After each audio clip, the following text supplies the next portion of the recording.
ਪਿੰਡ ਬੰਡਾਲਾ ਵਿਖੇ ਉਸ ਸਮੇਂ ਸਥਿਤੀ ਬੜੀ ਤਣਾਅਪੂਰਨ ਬਣ ਗਈ ਜਦੋਂ ਪਿੰਡ ਦੇ ਇੱਕ ਜਾਤੀਗਤ ਭਾਈਚਾਰੇ ਵੱਲੋਂ ਪੰਚਾਇਤੀ ਜ਼ਮੀਨ ਤੇ ਧਾਰਮਿਕ ਨਿਸ਼ਾਨ ਲਗਾ ਕੇ ਕਬਜ਼ਾ ਕਰਨ ਦੀ ਕੋਸ਼ਿਸ਼ ਕੀਤੀ ਗਈ। ਜਦੋਂ ਕਿ ਗ੍ਰਾਮ ਪੰਚਾਇਤ ਵੱਲੋਂ ਸਰਪੰਚ ਸਰਬਜੀਤ ਗੋਗਾ ਦੀ ਅਗਵਾਈ ਵਿੱਚ ਇਸ ਕਾਰਵਾਈ ਹੋਏ ਸਬੰਧਤ ਲੋਕਾਂ ਉੱਪਰ ਕਾਰਵਾਈ ਕਰਨ ਦੀ ਗੱਲ ਆਖੀ ਗਈ ਹੈ। ਸਥਿਤੀ ਨੂੰ ਦੇਖਦੇ ਹੋਏ ਐਸਐਚਓ ਨੂਰਮਲ ਮੌਕੇ ਤੇ ਪਹੁੰਚਿਆ ਤੇ ਦੋਨੋਂ ਧਿਰਾਂ ਨਾਲ ਗੱਲਬਾਤ ਕਰਕੇ ਮਾਹੌਲ ਨੂੰ ਸ਼ਾਂਤਪੂਰ ਕਰਨ ਦੀ ਕੋਸ਼ਿਸ਼ ਕੀਤੀ ਗਈ।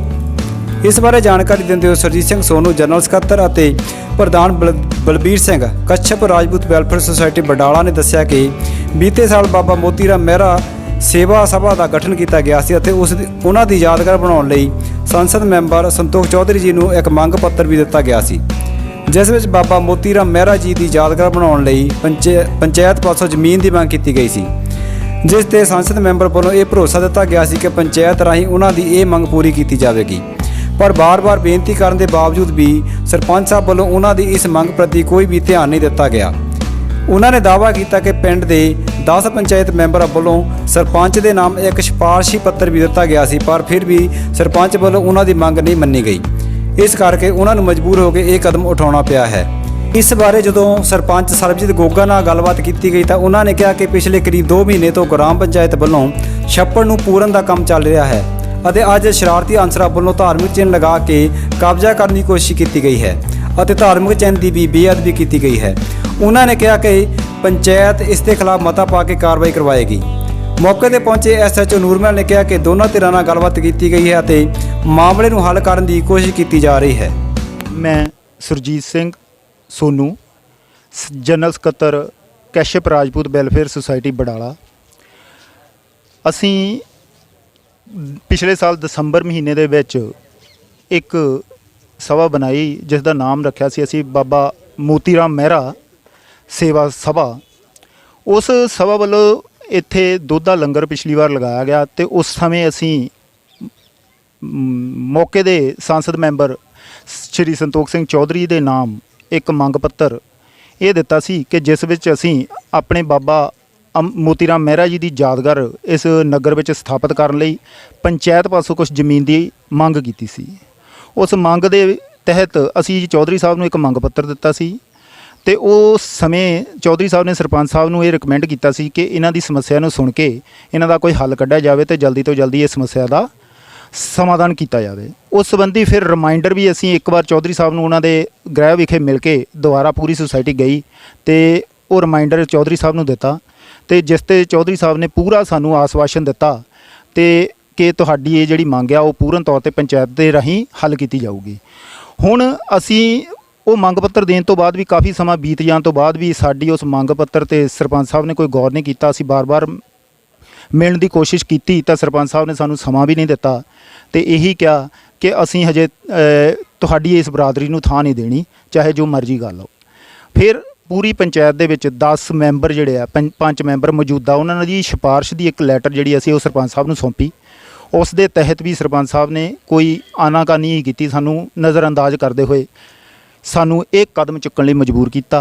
अज इस जगह के उपर असी बाबा मोती राम मेहरा जी की याद विच एक धर्मशाला या मंदिर या गुरुद्वारा स्थापित करने की कोशिश कर रहे हैं जिस तो सानू रोकया जाता है।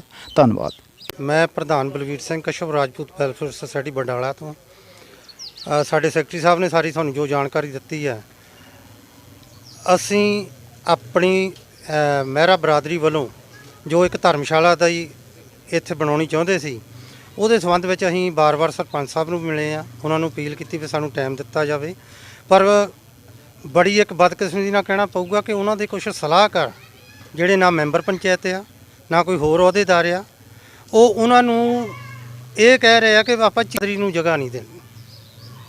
उन्होंने गल्लां नूं कुछ उन्होंने जाति अटैक या कुछ निजी अटैक भी किए आ पर असी फिर भी सरपंच साहब नूं हत्थ जोड़ के बेनती करते सी भी सानू साडे समाज वास्ते साडे बाबा मोती राम मेहरा जी की धर्मशाला बनाउण वास्ते जिहड़ी कि सारे सांझे पिंड वास्ते ही बननी है, कोई असी कल्ले अपने समाज ने नहीं वरतनी सारे लोगों ने वरतनी है। उहदे संबंध दे विच बड़ा कुछ करन दे बावजूद भी अज सानू ये स्टैप चकना पिया कि असी इस जगह ते निजी तौर पर कोई कब्जा नहीं कि साडी निजी किसी की प्रॉपर्टी ना हो रही है। असी धर्मशाला ही बनाउणी है तो धर्मशाला ही बनाउण दी कोशिश कर रहे हैं जिहदे विच सारे पिंड निवासियों का सारे पंचां का जिन्हां ने सानू सहयोग दिता ते साडे नगर के होर लोग सारिਆਂ ਦਾ ਧੰਨਵਾਦ करते हैं। ਸਾਡੇ ਪਿੰਡ ਬਡਾਲਾ ਵਿੱਚ ਬਹੁਤ ਪੁਰਾਣਾ ਛੱਪੜ ਸੀਗਾ। ਅਸੀਂ ਨਗਰ ਨਿਵਾਸੀਆਂ ਦੇ ਸਹਿਯੋਗ ਦੇ ਨਾਲ ਔਰ ਪੰਚਾਇਤ ਦੀ ਸਹਿਮਤੀ ਦੇ ਨਾਲ ਅਸੀਂ ਉਹਨੂੰ 2 ਮਹੀਨੇ ਤੋਂ ਪੂਰ ਰਹੇ ਸੀਗੇ। ਅੱਜ ਕੁਝ ਸ਼ਰਾਰਤੀ ਅਨਸਰਾਂ ਨੇ ਆ ਕੇ ਉੱਥੇ ਇੱਕ ਨਿਸ਼ਾਨ ਸਾਹਿਬ ਕੱਢ ਦਿੱਤਾ। ਠੀਕ ਹੈ ਜੀ, ਅਸੀਂ ਚਾਹੁੰਦੇ ਸੀ ਇੱਥੇ ਇੱਕ ਬਹੁਤ ਵਧੀਆ ਇੱਕ ਬੱਚਿਆਂ ਦੇ ਖੇਡਣ ਲਈ ਪਾਰਕ ਬਣਾਈ ਜਾਵੇ, ਇੱਥੇ ਇੱਕ ਦੁਸਹਿਰਾ ਗਰਾਊਂਡ ਬਣਾਈ ਜਾਵੇ, ਲੇਕਿਨ ਅੱਜ ਇੱਥੇ ਇੱਕ ਧਾਰਮਿਕ ਚਿੰਨ੍ਹ ਲਾ ਕੇ ਗੁਰੂ ਗ੍ਰੰਥ ਸਾਹਿਬ ਦੀ ਬੇਅਦਬੀ ਕੀਤੀ ਗਈ ਹੈ। ਉਹ ਕਹਿ ਰਿਹਾ ਵੀ ਇਹਦਾ ਐਲਾਨ ਚੌਧਰੀ ਸਾਹਿਬ ਕਰਕੇ ਐਮਪੀ ਜਿਹੜੇ ਆਪਣੇ। ਦੇਖੋ, ਸਾਡੇ ਸਾਹਮਣੇ ਕੋਈ ਚੌਧਰੀ ਸਾਹਿਬ ਨੇ ਐਲਾਨ ਨਹੀਂ ਕੀਤਾ। ਇਹਨਾਂ ਨੇ ਇੱਕ ਮੰਗ ਪੱਤਰ ਜ਼ਰੂਰ ਚੌਧਰੀ ਸਾਹਿਬ ਉਹਨਾਂ ਨੂੰ ਦਿੱਤਾ ਸੀਗਾ, ਉਹਦੀ ਕਾਪੀ ਸਾਡੇ ਕੋਲ ਹੈ। ਜਿਹੜੇ ਪੰਚਾਇਤ ਮੈਂਬਰ ਨੇ ਸਾਈਨ ਕਰਕੇ ਕੋਈ ਐਪਲੀਕੇਸ਼ਨ ਦਿੱਤੀ ਹੈ, ਕੁਛ ਇਦਾਂ ਦਾ ਮਸਲਾ ਵੀ ਦੇਖੋ, ਹੈ। ਉਹਨਾਂ ਨੇ ਪੰਚਾਇਤ ਮੈਂਬਰਾਂ ਦੇ ਨਾਲ ਉਹਨਾਂ ਨੇ ਕੋਈ ਜਾ ਕੇ ਉਹਨਾਂ ਨੇ ਪੁੱਛਿਆ ਵੀ ਅਸੀਂ ਉੱਥੇ ਇੱਕ ਬਣਾਉਣਾ ਚਾਹੁੰਦੇ ਹਾਂ, ਤੇ ਉੱਥੇ ਪੰਚਾਇਤ ਮੈਂਬਰਾਂ ਨੇ ਉਹਨਾਂ ਨੇ ਇੱਕ ਸਿੰਪਲ ਕਾਗਜ਼ ਤੇ ਇੱਕ ਐਪਲੀਕੇਸ਼ਨ ਤੇ ਉੱਥੇ ਸਿਗਨੇਚਰ ਕੀਤੇ।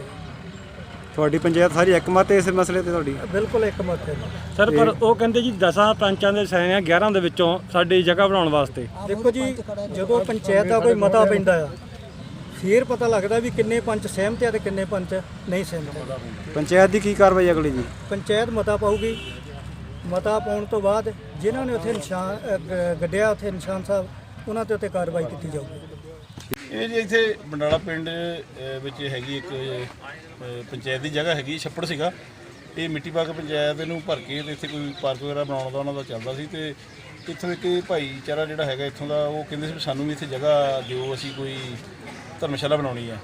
ਤੇ ਉਹ ਅਜੇ ਪੰਚਾਇਤ ਨੇ ਡਿਸਾਈਡ ਨਹੀਂ ਕੀਤਾ, ਤੇ ਇਹਨਾਂ ਨੇ ਜਿੱਥੇ ਮਤਲਬ ਵੀ ਥੋੜ੍ਹਾ ਜਿਹਾ ਝੰਡਾ ਲਾ ਕੇ ਕਬਜ਼ਾ ਕਰਨ ਦੀ ਕੋਸ਼ਿਸ਼ ਕੀਤੀ ਹੈ। ਤੇ ਉਹ ਮੌਕਾ ਦੇਖਿਆ, ਅਸੀਂ ਦੋਵਾਂ ਧਿਰਾਂ ਨਾਲ ਗੱਲ ਕੀਤੀ ਹੈ। ਤੇ ਅਜੇ ਇਹਨਾਂ ਦਾ ਟਾਈਮ ਸਵੇਰੇ 11 ਵਜੇ ਰੱਖ ਰਹੇ ਆ, ਤੇ ਸਵੇਰੇ ਨੂੰ ਬਿਠਾ ਕੇ ਇਹਨਾਂ ਦਾ ਉਮੀਦ ਹੈਗੀ ਜਿਹਨਾਂ ਦਾ ਮਾਮਲਾ ਜਿਹੜਾ ਇੱਥੇ ਨਿਬੜ ਜਾਏਗਾ।